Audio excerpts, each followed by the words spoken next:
Hello बच्चों, कैसे हो आप सभी। मैं कुलवंत यादव सभी का भानु क्लासेस में स्वागत करता हूं। तो बच्चों, आज हम क्लास 10th का मेटल नॉन मेटल वाला टॉपिक करेंगे। उसमें एनसीईआरटी क्वेश्चंस करेंगे।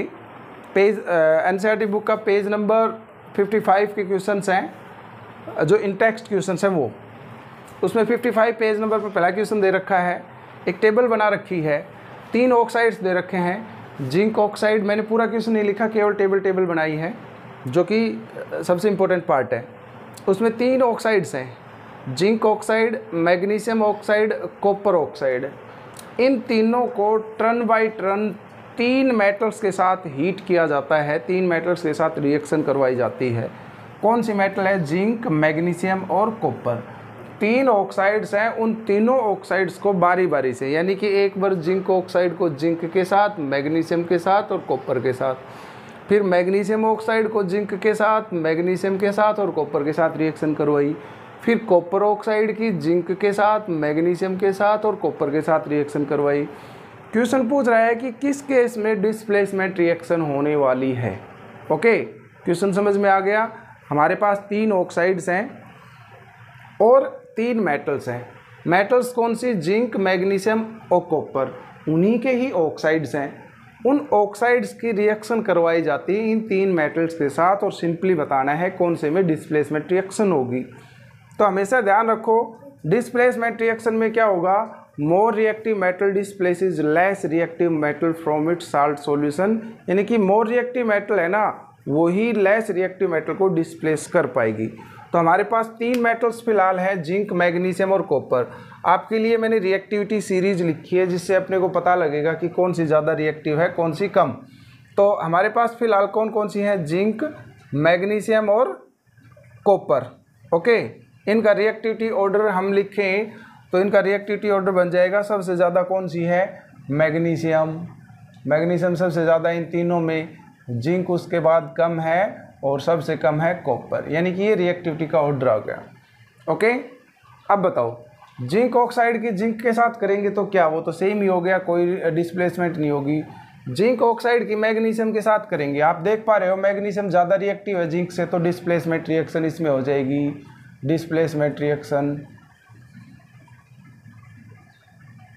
नेक्स्ट कॉपर, कॉपर तो कम है जिंक से, सो कोई रिएक्शन नहीं होगी। नेक्स्ट में मैग्नीशियम ऑक्साइड ले रहा हूँ, अब की बार मैं MgO ले रहा हूँ, मैग्नीशियम ऑक्साइड।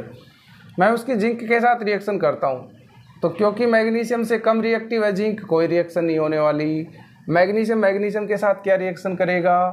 कॉपर जो है कोई रिएक्शन नहीं कर पाएगा, ठीक है, क्योंकि मैग्नीशियम हाईएस्ट है, तो उससे कम रिएक्टिव मेटल्स थोड़ी डिस्प्लेसमेंट दिखा पाएंगे उसमें। ओके, नेक्स्ट है कॉपर, कॉपर ऑक्साइड जिंक के साथ। अब कॉपर से जिंक ज़्यादा रिएक्टिव है कि नहीं, तो डिस्प्लेसमेंट रिएक्शन यहाँ होने वाली है, यानी कि आपको लिखना है डिस्प्लेसमेंट है, सही का निशान नहीं लगाना है, डिस्प्लेसमेंट रिएक्शन। फिर मैं इसी कॉपर ऑक्साइड को मैग्नीशियम के साथ रिएक्शन करता हूँ, तो मैग्नीशियम भी ज़्यादा रिएक्टिव है कॉपर से, तो ये भी डिस्प्लेसमेंट करेगा, और कॉपर के साथ करेंगे तो कोई रिएक्शन नहीं शो होगी। ओके बच्चों, यानी कि नो रिएक्शन। ठीक है, क्लियर हुआ। नेक्स्ट क्वेश्चन है, which metal do not corrode easily. कौन सी मेटल्स है जिनका कोरोजन आसानी से नहीं होता?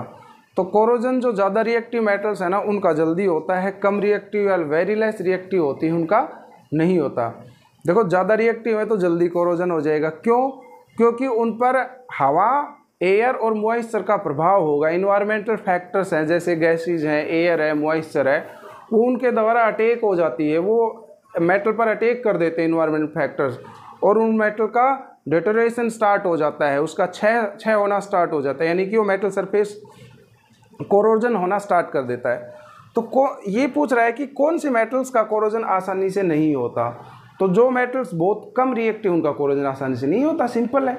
और जो बहुत ज़्यादा रिएक्टिव, उनका जल्दी होगा। जो थोड़ी सी कम है, उनका स्लो कोरोजन होगा।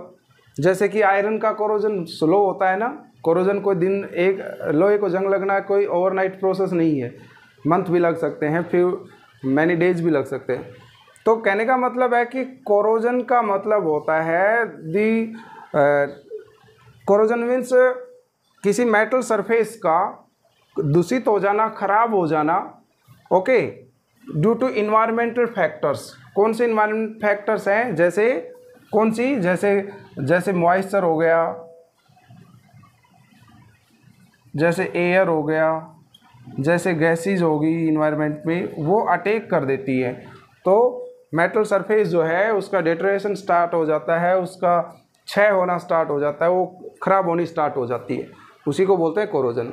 तो हम इस क्वेश्चन का आंसर क्या आएगा पूरा, ये तो मैंने डिटेल से बताया कि कौन सी मेटल्स कोरोजन नहीं होती। जो कम रिएक्टिव मेटल्स हैं उनका कोरोजन आसानी से नहीं होता, तो इनका कोरोजन जल्दी से नहीं होता। Ag आप ये दो लिख दो, क्योंकि ये रिएक्टिविटी सीरीज़ में सबसे लास्ट में है, bottom, at the bottom of the reactivity series. तो आप कह देंगे कि गोल्ड का नहीं होता जल्दी से, प्लेटिनम का भी कोरोजन जल्दी से नहीं होता, because these are very less reactive metals, so not attacked by the moisture, air and gases. Next क्या है, वाटर अलॉयज। अलॉयज क्या होती, अलॉयज ये खूब 9th में भी आया था। अलॉयज क्या है, होमोजीनियस मिक्सर है, होमोजीनियस मिक्सर। अलॉयज क्या है, होमोजीनियस मिक्सर। किस किस का भाई, alloys are homogeneous mixer of 2 और मोर मेटल, यानी कि मेटल के अंदर मेटल हो सकती है 1 पॉइंट, मेटल के अंदर नॉन मेटल भी हो सकती है, ओके, मेटल और small amount of non metal भी मिल करके अलॉयज बनाती है। तो अलॉयज क्या है, होमोजीनियस मिक्सचर ऑफ क्या, 2 और मोर मेटल्स, या a metal and non metal, इनका होमोजीनियस मिक्सचर है। आपने बहुत सारी अलॉयज का नाम सुना है, जिसमें फेमस क्या है, ब्रास, ब्रोंज, ओके।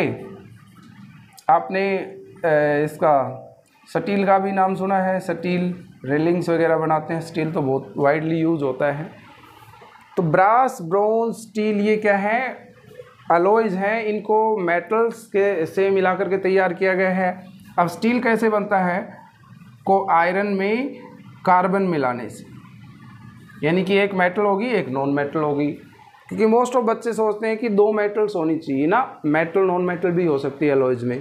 ब्रास किस किस का मिक्सर है, ब्रास कॉपर और जिंक का, कॉपर और जिंक। ब्रोंज किसका है, कॉपर और टीन का, okay. Homogeneous mixture of copper and teen is called bronze. तो क्लियर हुआ, अलॉयज बनाई कैसे जाएंगे। अब 2 मेटल्स को मिलाएं कैसे, 2 सॉलिड्स हैं जी, उनको मिलाएं कैसे, 2 सॉलिड्स को, जैसे कॉपर भी सॉलिड है, जिंक भी। तो हम क्या करेंगे, पहले इन दोनों को मोल्टन स्टेट में ले आएंगे, दोनों को गर्म करके, मतलब लिक्विड स्टेट में ले आएंगे, जिसको मोल्टन स्टेट कहा जाता है। कॉपर को भी कर लिया मैंने गर्म, और इसको लिक्विड स्टेट में ले आए, जिंक को भी गर्म कर लिया। फिर इनको दोनों को मिक्स कर देंगे, क्योंकि लिक्विड तो मिक्स हो सकते हैं। फिर इनको कूलिंग कर देते हैं रूम टेम्परेचर पर।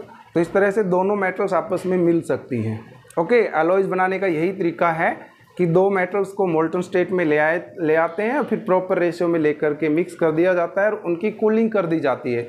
इस तरह से अलॉयज तैयार हो जाती हैं, ठीक है। कुछ अलॉयज का नाम याद रख लीजिए, ठीक है। ओके बच्चों, आज के लिए इतना ही। वीडियो पसंद आए तो लाइक, शेयर और सब्सक्राइब ज़रूर करें।